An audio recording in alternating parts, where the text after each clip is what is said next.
अस्सलाम वालेकुम नाजरीन, मैं हूं कुर्बान बलूच।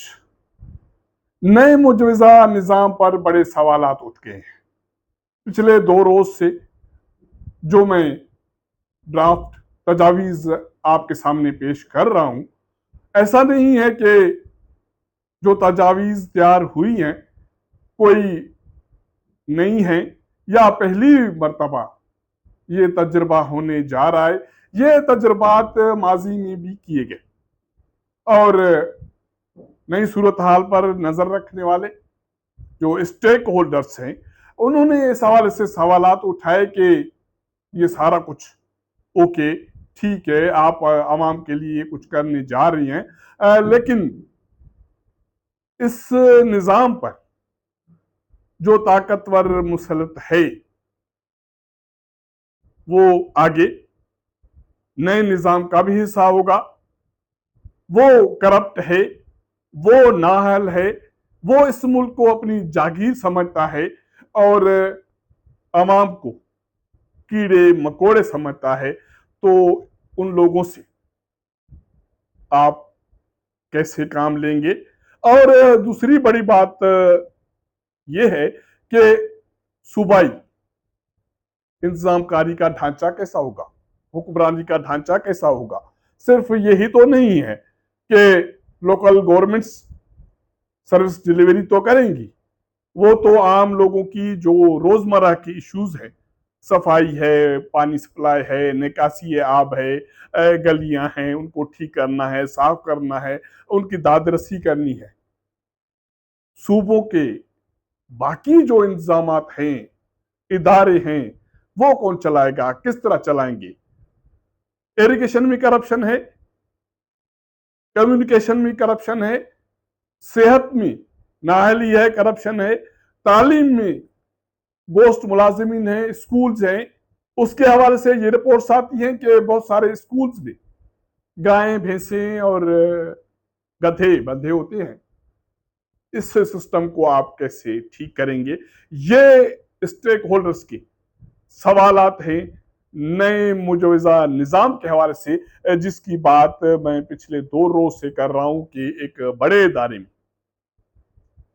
ताकतवरों को ब्रीफिंग हुई है और बात यह हुई है कि ये निज़ाम, पार्लिमानी निज़ाम, गवर्नेंस का निज़ाम काम नहीं कर रहा, तो कुछ नया होना चाहिए। काम काम काम और उसके बाद सदारती और पार्लिमानी मिक्स निज़ाम, उसमें जो अख्तियारात सदर के क्या होंगे, वजीर अजम के क्या होंगे, और कैबिनेट में जो मुंतखब नुमाइंदे और टेक्नोक्रेट्स पर का हिस्सा कितना होगा, कैसे होगा, ये सारी चीजें हम डिस्कस कर चुके।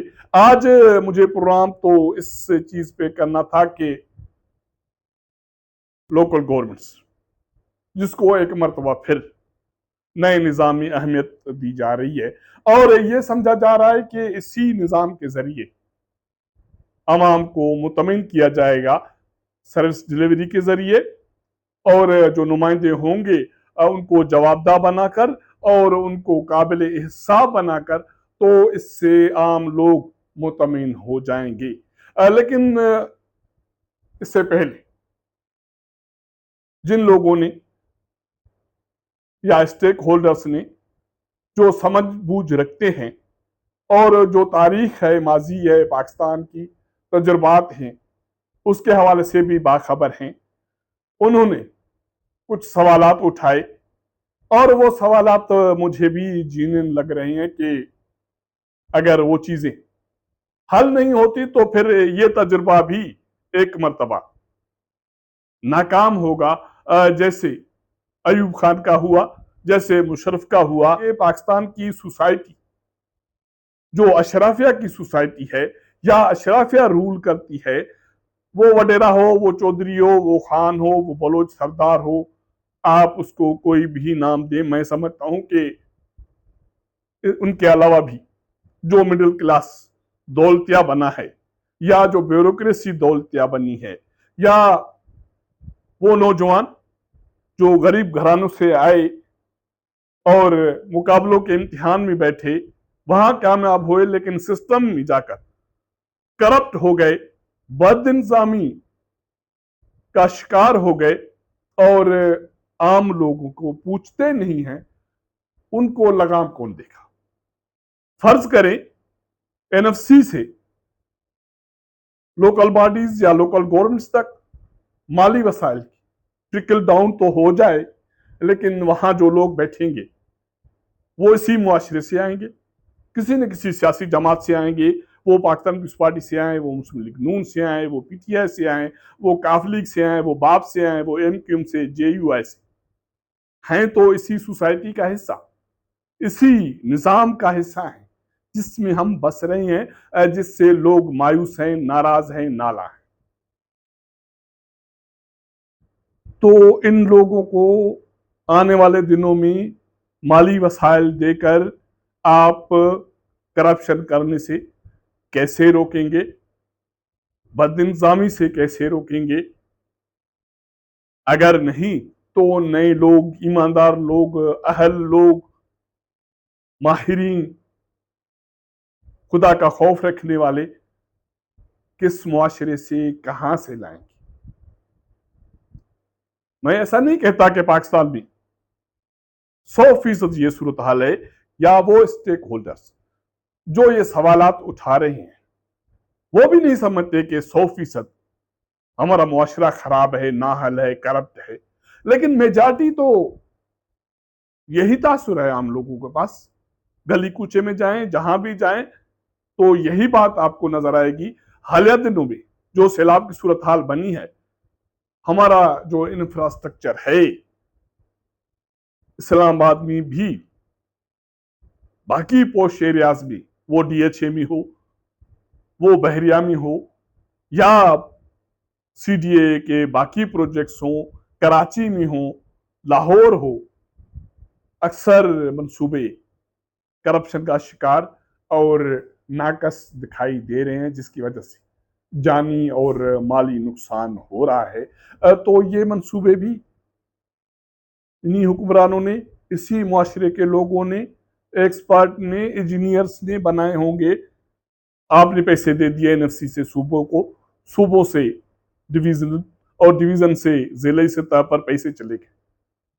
इस तरह तो माजी में भी हुआ, अयूब के दौर में, मुशर्रफ के दौर में, और नाजमीन बने थे, मेट्रोपॉलिटन सिटीज बने थे, मां सवाए एक आधे शहर की। बाकी आपको इसका फ्रूट नहीं मिला। केएमसी में बहुत सारे फंड मिले थे मुशर्रफ दौर में,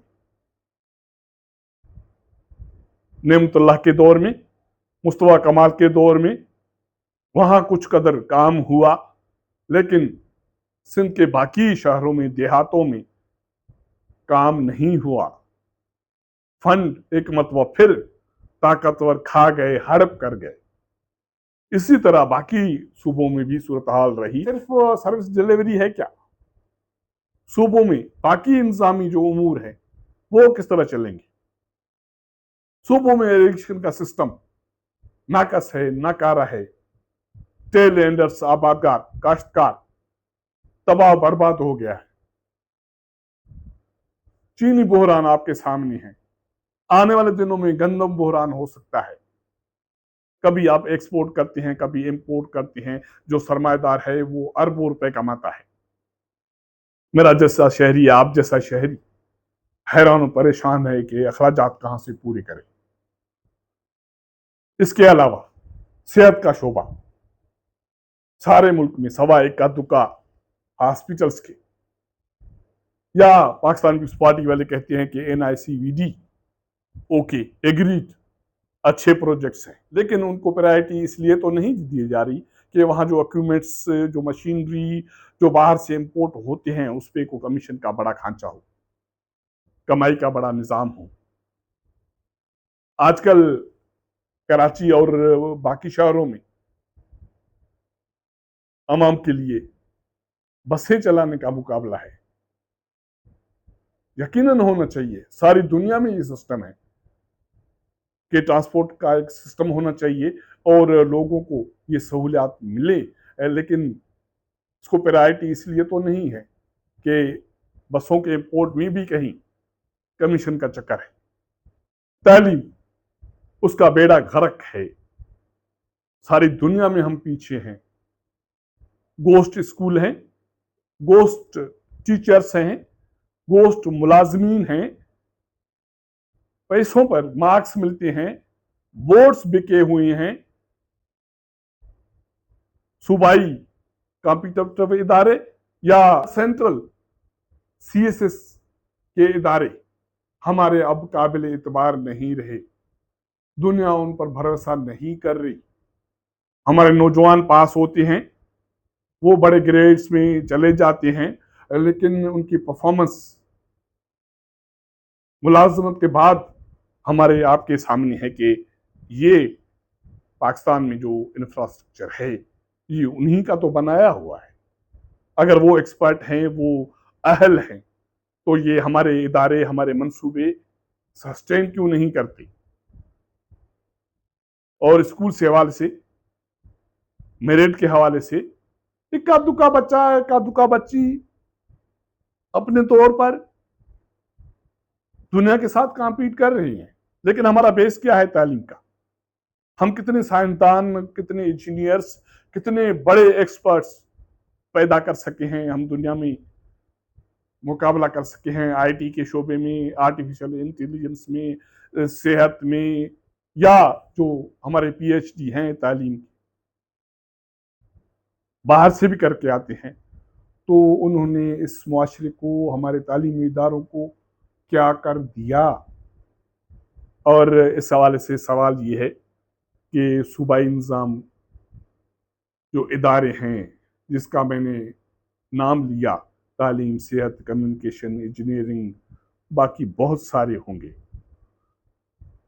उनको कैसे ठीक किया जाएगा? उनकी इंतजामकारी किस तरह होगी? किसके पास होगी? अच्छी बात है कि लोगों को अपने नुमाइंदों तक, अपने इदारों तक, वो लोकल गवर्नमेंट्स के हों, बाकी इदारे हों, वहाँ एक्सेस हो, एहसास, जवाबदेही का अमल हो। लेकिन हमारे मुआशरे में जो सूरत हाल बिगड़ी हुई है, वो कहते हैं ना कि आवे का आवा जो बिगड़ा हुआ है, इसको कौन ठीक करेगा? क्या ठीक करने वाले, सोच रखने वाले दावेदार, उनको पता नहीं है कि इस वक्त सूबों में, डिवीजन में, अजला में, सारे मुल्क की मैं बात कर रहा हूँ, सेहत के शोबे में, आपाशी के शोबे में, ज़राई शोबे में, आईटी के शोबे में, इंजीनियरिंग के शोबे में, बोर्ड्स में, यूनिवर्सिटीज में क्या कुछ नहीं हो रहा?